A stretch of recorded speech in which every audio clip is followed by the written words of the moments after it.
What we're going to be talking about today is Xitracs. It's X-I-T-R-A-C-S, but pretend that X is a Z. It's pronounced Xitracs. Okay. It was a software purchased about a year ago. Carolyn Warren found it, and it is going to be used not only for our student learning outcomes that all instructors are going to be required to do. You have been, it's nothing new, both full-time and adjunct. But it also helps with our SACS documentation. As you may know or may not know, we will be turning in our documentation for our 10th, our reaffirmation that happens every 10 years. We're turning that in February 1st. So it's a huge process, and a lot of the information that we are gathering is extremely important, and a lot of that information is directly tied to you guys. So it's very important that everything is correct and up to date, and this is why you're here, to learn this system, okay? So what we're going to do, you'll hover over information on the website, and then come down to employee docs. You click on that, okay?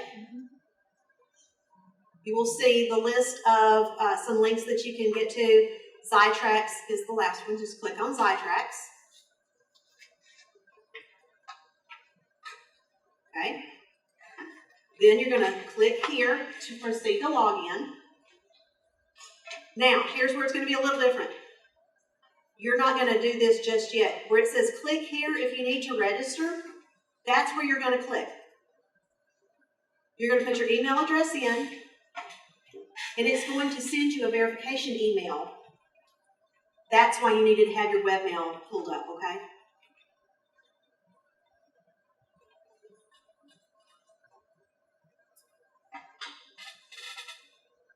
So go ahead and do it. Click here and put it on. Yes. Go ahead and do that.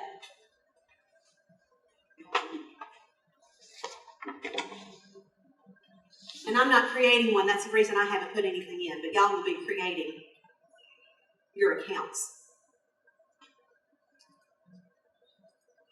It should be almost instant that you get something back. If you don't, if it takes a couple of minutes, we need to let Carolyn know. There could be, we entered your email address incorrectly when we were putting people in the system or whatever reason.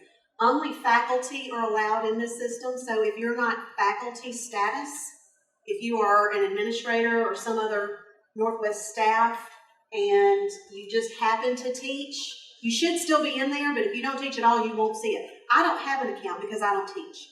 Okay, I'm going to have to use Carolyn's account because she can teach and has access to this, okay? Okay. Has anybody gotten an email response?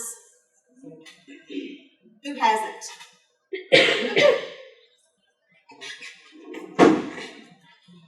We'll give it another couple of seconds, and if you still don't see something, we'll get somebody to look at that for you.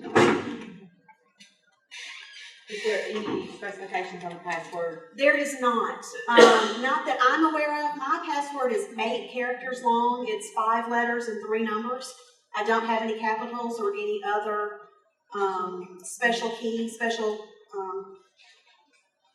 characters. So I don't think that there's any. I mean, I think it just needs to be probably 6 characters long, but I don't know.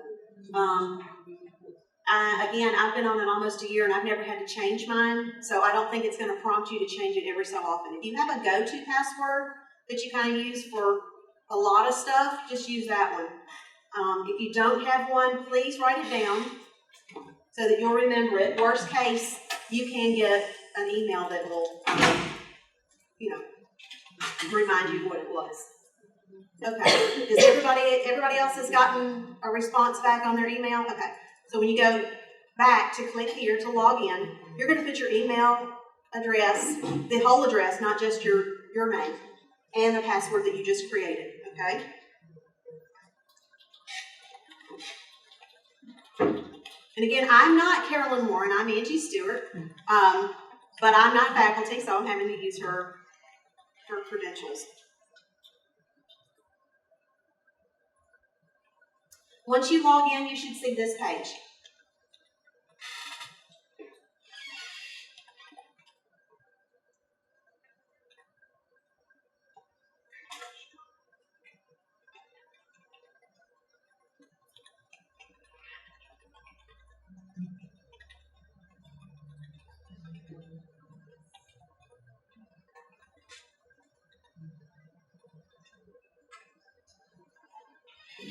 Everybody there? Not yet?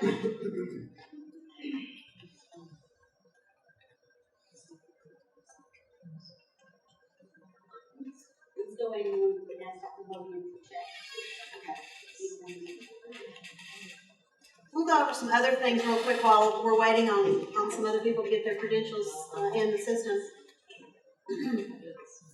The tabs at the top are different areas that we are working with. Standards indicate SACs. If you have been placed on a SACs committee, you will understand what a standard is. If you haven't, don't worry about it. You're not going to see anything on this tab yet. We haven't put anything on the Xitracs system for standards. We're still using the SharePoint system for this affirmation. But on the 5-year renew or the update or whatever, they have a 5-year halfway mark that you have to do some more documentation. It will be there for that one. Okay, so standards is a SACs thing. If you'll come on down to plans, plans indicates strategic plan. Again, probably not going to have much in there. If you do, Carolyn can explain some of that in a little bit. We'll get back to it, but I just want to let you know, plans means strategic plan. And programs is program outcome. I'm sorry, program review. Program review. So, again, if you are familiar with that, if you're having to do anything with program review, you'll understand what that is, but you're probably not going to see anything on your system yet because it hasn't been uploaded to you.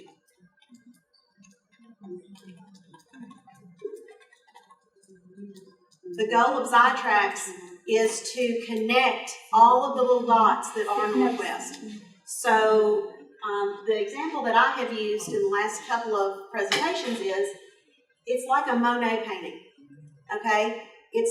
You got this office and this office and this office and this and this and this and this and this and this, and from far away, it's the college. But when you get up close, it's really hard to try to figure out who does what and where and all. Xitracs is going to connect all of those dots. It's going to make everything tie together. It's going to connect you as a faculty member and your credentials and the course you teach to what the college's goals are. And it will show it in all of those progressions, okay? SACS loves that. SACS loves that everything is tied up very neatly in a little bow, and here it is. That's what this is. It's not only for SACS, it's for us too. It makes life way easier for me, personally. Is everybody caught up? Almost? The most important thing for me to tell you right now is credentials.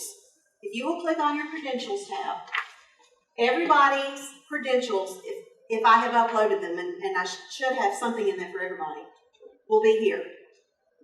Now, it may not all be correct. I got my information from the Human Resources Office. If you have obtained another degree since you started working here and didn't have it sent to HR, I didn't know it was there. So I need to know, number one, if the degrees that we're showing for you are right or wrong. If they're not, if they're incorrect, you're going to click this feedback tab right here, okay? And you have a little drop-down box to choose what you want to narrow it down to. What's the problem? Employment status, faculty rank. Faculty, I was an adjunct, but now I'm full-time, and you still have me listed as an adjunct. Okay, no problem. Click faculty rank. I am full-time. Submit. Done. That's all I need to know. Whatever it may be, whatever issue you have with that part of the credentials page, just let me know. And it will go to a report that Carolyn and I pull down, and it will tell us what we need to fix. Where did you do that so we can tell our faculty? Where did you the feedback? Feedback tab, yes. So do you want us actually to put in like faculty full time, or like you want us to fill each one out so that you have that, or do you Is that too much for it? No. You can, because you're new and I probably don't have anything in there for you yet. Right. Go ahead and fill it out. Go ahead. Well, I don't know that you can fill it out. I think you could just put something in the feedback tab to tell me what your information is. I'm the one that puts those things in. Okay. I don't think you have the authority to do that. And this is an if you have a resume, and a lot of people didn't know what a CV was. CV is curricula vitae, and it's a fancy name for an educational resume, a teacher's resume. If you happen to have one, send it to me. If you have a pure degree, and as in Carolyn's degree, she's got a master's in science and mathematics, and she's teaching statistics. That's pretty much all they're really going to want to see. But what if you have a master's in education and you're teaching English? You need to show not only your hours that you got in English, but it would be really helpful if you showed your work history. What makes you qualified, not just the piece of paper, but what else have you done? Have you taught online? Have you taught for a high school, etc.? Particularly with career tech folks. You may have gotten a degree in welding 35 years ago. Doesn't mean you're qualified to teach right now. Have you been using that degree in the last 35 years? Maybe, maybe not. That's the kind of stuff that's really important for that particular area. Again, not so much for academic faculty, because if you have a pure degree and you're teaching in your field, that's really a done deal. It's not much to that. Okay. Again, transcripts. I have uploaded everybody's that were in the file. If it's wrong, if it's outdated, if it is a issue to student copy, I need something else. I need an official copy, and I need something that is the most recent. Any questions so far on that? Yes? So if we're going to send you a CD, do we tell you the feedback or just email? You can just email it. That's fine. And by the way, anything that you send, any documents that you need uploaded, please make them PDF. I need them in PDF format. And if you don't think to send it that way, that's fine. I can save it that way, but if you already have it, that'd be great. I just have to upload them in that format. Okay? Carolyn's example of why we have experience and other qualifications listed on this page is because her degree is in mathematics. But she knows, and other evaluators that are going to come to campus and also look at our SACS documents, they know you could have a master's of mathematics and never take a stats class. So she has her transcript where they can see that she has her 18 hours of math, and there are stats in there. But she's also shown, I wrote a stats book. That's probably enough. They're not going to need any other justification. Kind of think of it as, if you were going to have to go apply for your job, what would that person need to know about you? Okay? And not that you are. I'm not saying that you are reapplying or anything like that. But, these are people that don't know us. They don't know that Dale is a division director and has been for so many years. They just see a name and a transcript. Okay. Any questions about this at all? Again, use the feedback tab. Feedback here, here, here. Worst case, if you don't, just send me an email. Not a problem. Current licensures? Yes. Anybody that has is required to have licensure, again, particularly for tech. I know, Danita, with cosmetology, you have to have a license. And, some other areas stopped doing that. But if you have anything at all that shows, something current, send it to me. So as far as our That's fine.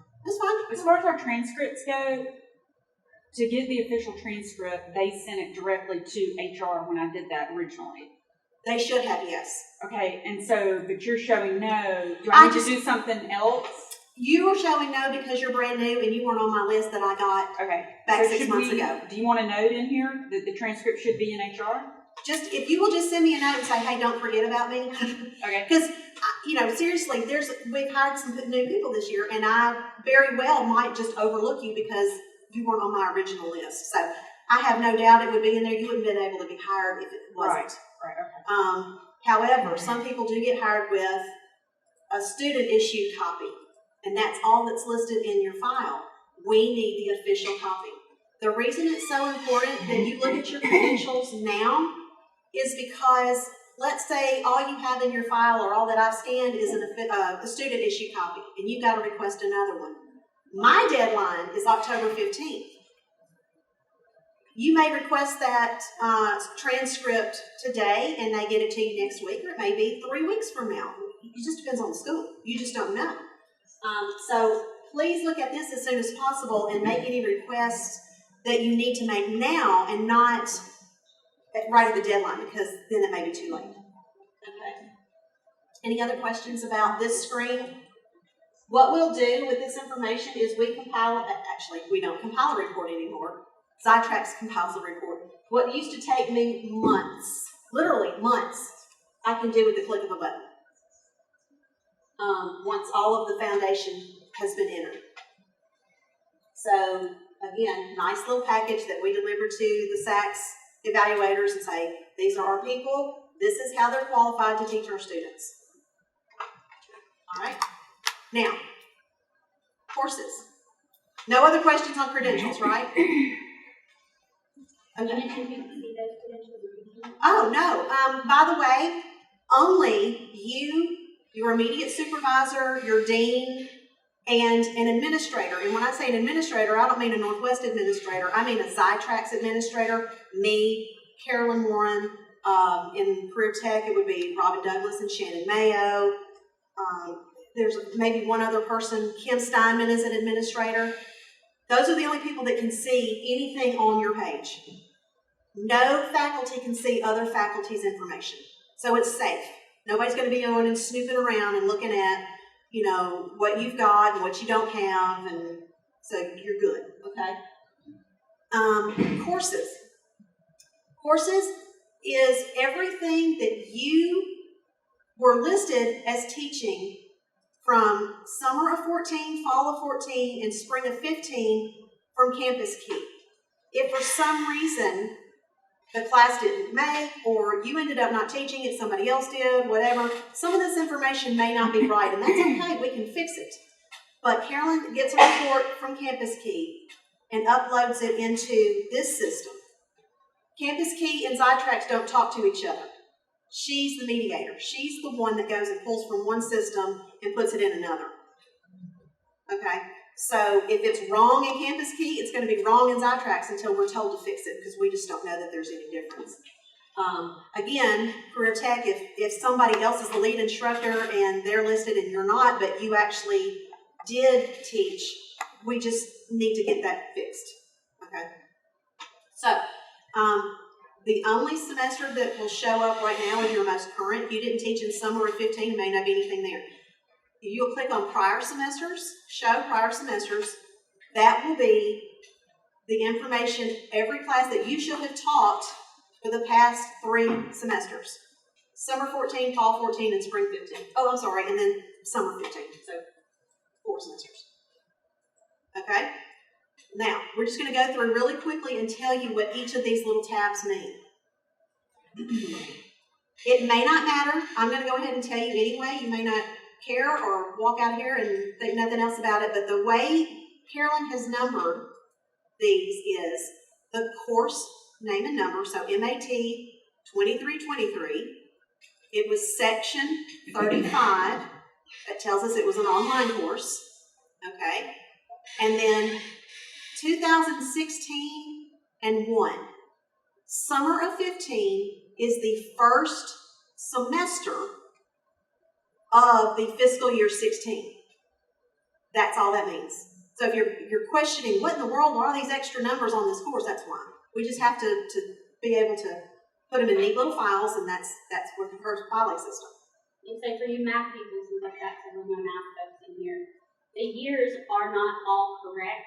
So those last 5 digits, the 16-1 is correct, the 14-3 is not, and that has to do with the fact that Campus Key's numbering of the semesters and the state audit numbering of the semesters are 2 different ones, and I flip-flopped which one I was using between one semester and the next.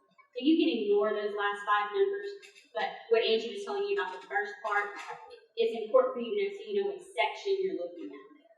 Yes, because if you'll remember, I sent you each an email about bringing your SLO data and bringing your syllabi with course outlines. If you have it, bring it today and we can help you. You could practice entering it here, and then you wouldn't have to do it when you get back to your desk. If you don't have it, that's fine, no problem. So, everything in Xitracs is section level. So if for some reason your supervisor wanted to put an evaluation in about you for a particular class, a particular section, they would do it here. You won't be able to put anything in evaluation. They can. Probably won't happen, but that's, if you see something there, that's what it's about. Okay? We don't measure student learning outcomes for statistics. But if this had been a class that we do offer, assess SLOs, even though it's listed in the summer, and we all know that we don't assess SLOs in the summer, you may still have a box there that says outcomes with things in there for you to do. Just ignore it. Leave it blank. We do not assess SLOs in the summer. Okay? Syllabus. If you have a syllabus that is specific to a section, please save it, save your syllabus, put it in a Word document, and let's say it takes 3 pages. Pages 4 and 5 can be the course outline for that particular section. Save all of that as a PDF and upload it here. If you don't have something that is specific to a section, it's just fall of 14 statistics, that's okay. We still need you to say the syllabus and a course outline together. Even if it's the same one for 5 different sections, okay? The example that I've given is, let's say you're teaching a hybrid course, or let's say it's a mini-term, or there's something different about that section from the other sections that you're teaching, put it in there. We want to show them everything. We're being very transparent and we're showing them everything we've got. Okay? Any questions on that? And as Matthew pointed out in Wednesday's training, when the SACS reviewers come, you don't know which class they're going to click on and decide to look at a syllabus. Right. So we have to have something up there for all of them. So even if all of your college algebra sections are the same syllabus, same course outline, just post that for each of those sections. Yes. Yeah. Because it would be your luck that they click on the one that you didn't put anything in on. So what you would do is you would just click on that little box with the plus tab and then find it wherever you've saved it and upload it. And that's it. Okay? That's all you need to do for your, but again, make sure it's not, it says syllabus, make sure it's syllabus and course outline. Comment. This is for notes that you might need to make about this particular section for later, for 3 years from now. Or if you take another job and somebody needs to know what was going on in that section. I had 5 students and 2 of them failed, and so my SLOs look awful. Well, put some comments in there so that we know, or you will remember, what was going on. It's just a sticky note to yourself is all that is, okay? You don't have to use it. If you need to use it, it's there. Again, feedback. If there's anything about this that's wrong. I didn't teach that section. It didn't make. Okay, we need to research it. Whatever you need to let us know, feedback tab is there. Artifacts. Artifacts are if, let's say, your SLO process is you give a pre-test and a post-test. You can upload those files in artifacts. Okay, so artifacts is used more for documentation, some other files. Comment is used for notes to yourself. And again, you are the only one that's going to see this.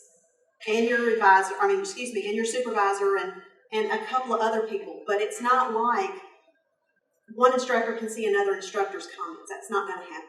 And students will never, ever see this. Ever. So, any questions so far on that? I'm about to get to the other ones that's more important. So when you said you can put your pre-test and post-test in there, Mhm. does that mean we have to put our pre-test and post-test? No, I think that should be a division decision. Yeah. What the division feel like they would best use the comment section and the artifact section for, that can be decided within the individual division. And also, check to make sure that all the courses you taught are actually there. And if there's a course missing, just pick one of the courses that's there and send a feedback and say, hey, this section is missing. I actually did teach this section and it's not showing up. You need that information too. Those are some of the things that are some errors that we've been seeing. Courses listed that you didn't teach, courses not listed that you did teach, or that the list of SLOs are not accurate. So please, those three things in particular, if you would look for. And speaking of SLOs, we're about to get to that. Okay, so if you'll notice, if you have anything that you teach that's not assessed, it should say outcomes with a 0 and a line through it. We don't assess every single course. We do assess a lot of them, but there are many that we don't assess. If you have that and you think it should be assessed, send us feedback. Okay? In the summer of 14, Carolyn did teach a class that had student learning outcomes, geometry, measurement, and probability. According to what I'm seeing, there are 6 SLOs for this course. If we click on outcomes, it's going to visually look almost identical to what the old 5250 system, for those that have been here a while, our former student information system, the 5250, you had to enter your SLO data before you were allowed to enter your grades. The Campus Key system does not have that capability, but we have recreated it the best we can in Xitracs. So you don't have to keep up with percentages.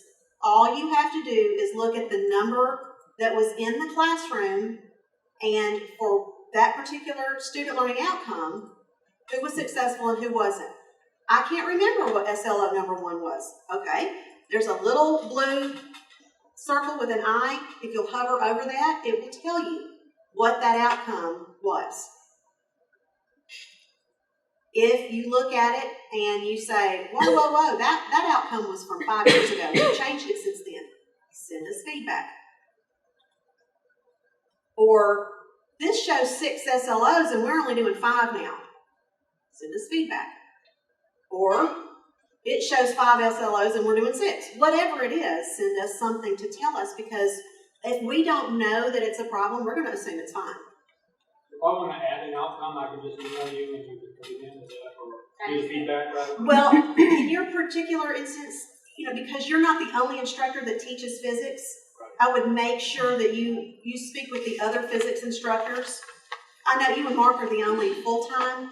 Right. Make sure everybody's on the same page, and that if you are, and you've gotten it approved with your division director, if he wants to be, in that process, that's fine. Make sure your adjuncts are aware, and then yes, just let me know and we'll get it added. But don't just,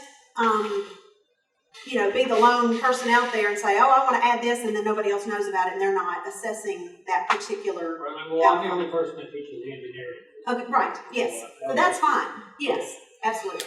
Yeah. If you know you're the only one teaching it, that's different. But if you're not the only one, and that's probably very few people, and we have at least a couple of teachers for some things. So anyway, yeah, just okay. And I was just playing with numbers. Yeah, she is a math person. You wouldn't know it you wouldn't have 21 and 20 and 27 and 18 people in the same class. You would have probably the same number. But again, it's just, we're just playing around with it. And this one, students successfully completing this will be able to calculate the probability of an event. However that's embedded in that course, whether it's a pre-test, post-test, whether it's on a particular exam, quiz, however you assess that particular outcome, however they did is what the numbers you're gonna put in. That's it. Okay? Yes? All right. Like with English, we've got a library orientation assignment. Many people may do towards the beginning of the semester, midterm. That number may differ as to the total students who did the library assignment as to the ones who took the final exam. We had some people withdraw or opt out. Mm-hmm. So those numbers could maybe change. Or do we, if somebody didn't show up for the final exam, we don't count against them? Yeah. Yeah, that's been the case for the past 10 years, so, yeah.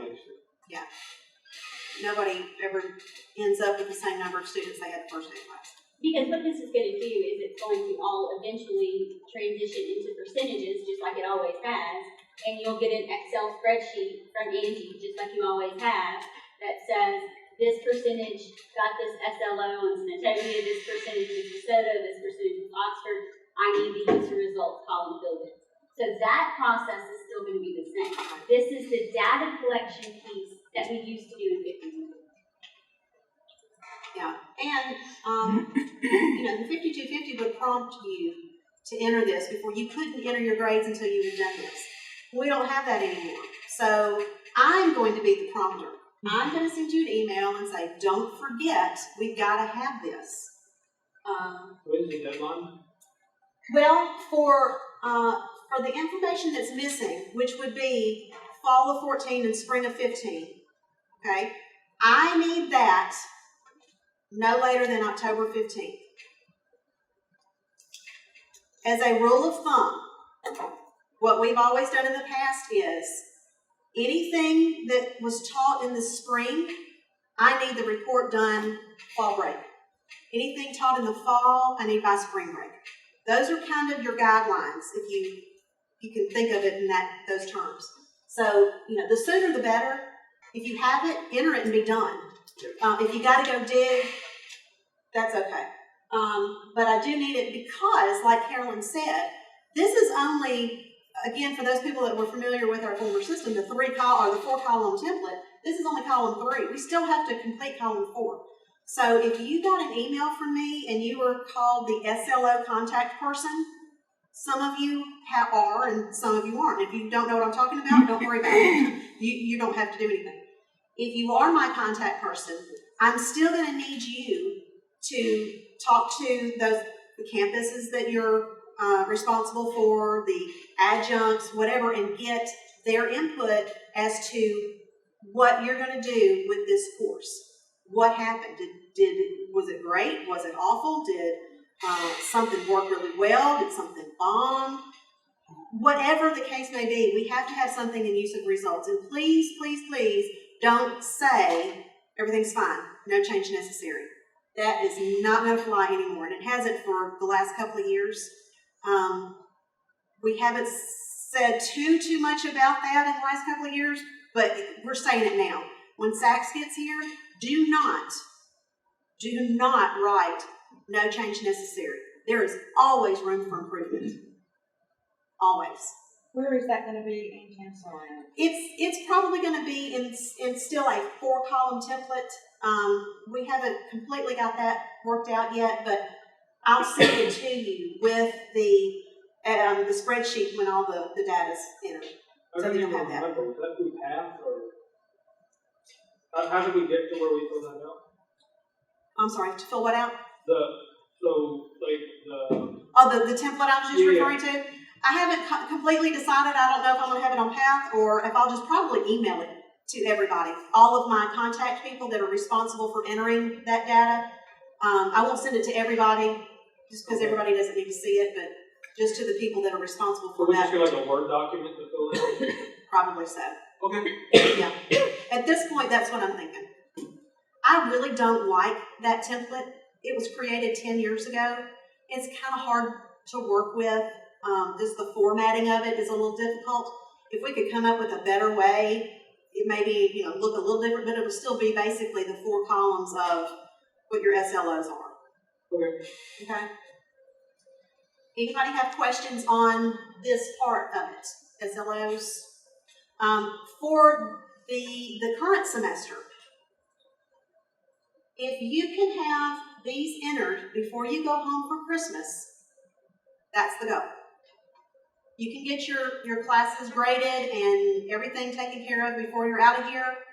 Please enter these before you leave. If for some reason you can't, you're going to have to do them over the holidays, whatever, that's fine. I just need it as soon as possible when we get back in January because, like I said, our college document gets mailed February 1st. So it's imperative that I have everything from you long before then. Okay?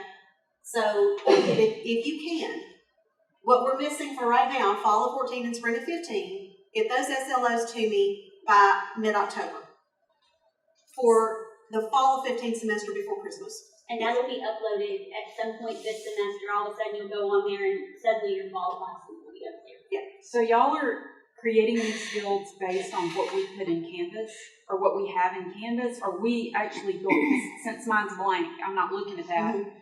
Am I actually entering in here somewhere? You just haven't gotten to that yet? Right, because, well, No, the courses, I download all the information from our student information system, and then I go into this system and I upload that information. You're not going to have to enter any of your courses in terms of this is the course I'm teaching. Because you're new, I haven't entered the fall 15 courses in there yet, so that's why you're not seeing anything. Somewhere around mid-October, all of a sudden when you go on that page, you'll see your fall schedule on there. But I will also need to go back and upload the information from the previous instructors, her SLOs and any of that, so I'm only going to be responsible for my new stuff. You Yes. can only enter your stuff. Because everybody's is separate, you can't ever enter another instructor. So that's why the administrators have sort of back-end access to that.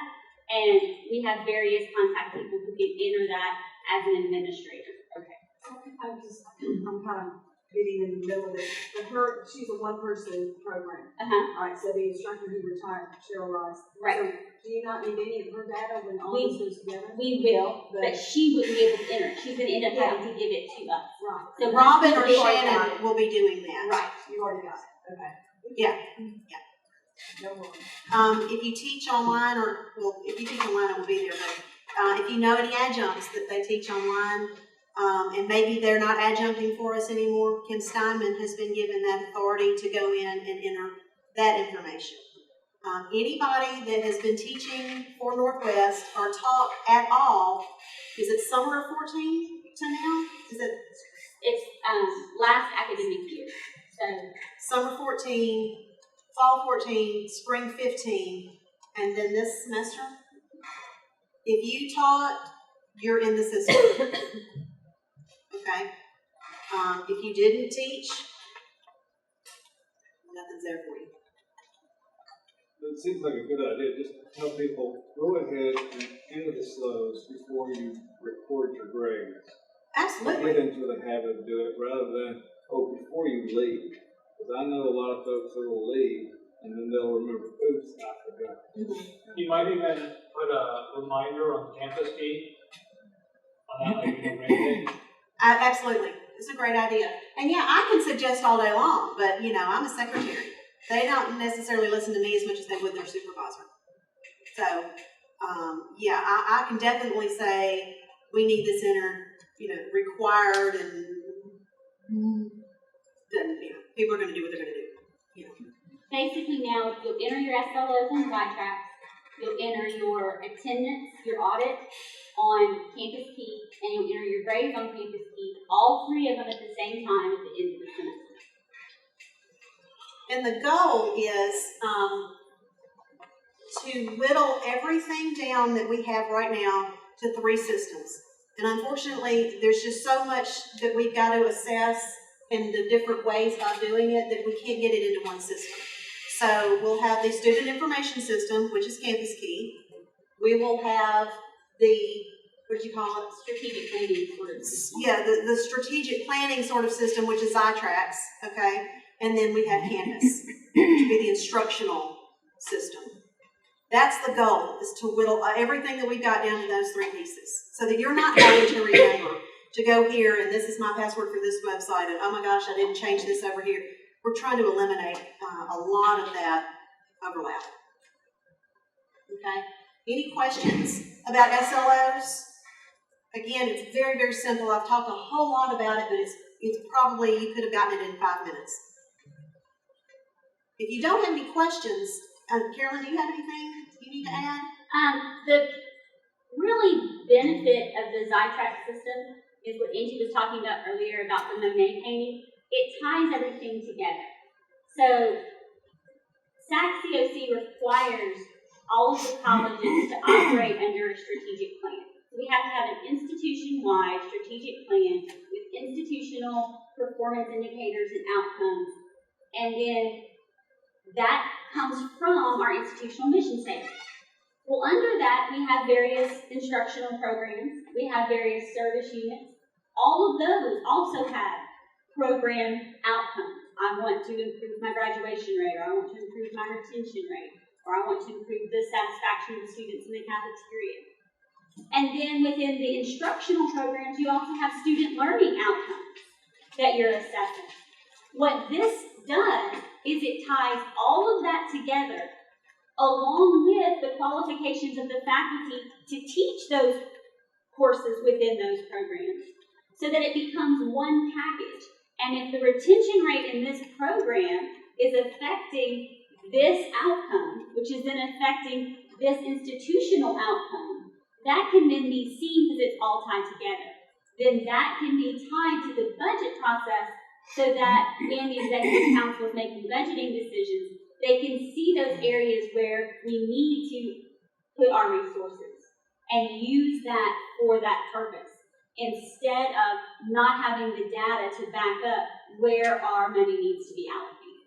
So it ties everything together in one nice big picture that's a lot easier to understand and see instead of having all of these little pieces that you have to connect the dots yourself in order to see what's going on. So that's really it. That is the Xitracs system. Faculty are going to see, y'all are on the Xitracs portal. There's actually two sides of the house. Xitracs portal is faculty. That's where all of it, what you're seeing is tied to you. That's where it is. Then there's a Xitracs system that the administrators use. So I don't have anything that looks like this. Mine's very, very different. I can get this information, but it's not in this format. So when you call me and say, hey, why is this? I may not understand. I may have to get Carolyn to look at it because she has a login and I don't. But other than that, that's really it. No questions? Anybody? Click on the programs. Okay. So some of you may, particularly in career tech, like Danita, may have access to the strategic planning outcomes for your program. And most specifically academic faculty don't, the division directors, the lead instructors for career tech programs. We've been entering those strategic plan outcomes on SharePoint. That's going to be here now too, so that everything's in the same place. So if you'll click on the current semester, or current academic cycle, excuse me. This one? You'll see, just like what you've been entering before, it's the same stuff here. And so then if you clicked on like previous cycle follow-up, go down, right there. See with edit, copy, so you can copy it from the previous year. It's like the measurement criteria, that's not going to change. So you just copy it from the previous year and you're done. The previous cycle follow-up, you hit edit and you would type in, just like you've been putting that stuff on SharePoint. So for most of you in the room, that's not going to apply to you. And so for most of you in the room, when you click on programs, you're not going to see anything. Those of you who are involved in that strategic planning outcomes for a program, you're going to start seeing your program show up at some point during the semester. Don't worry about that until I send you an email with instructions on how to deal with that.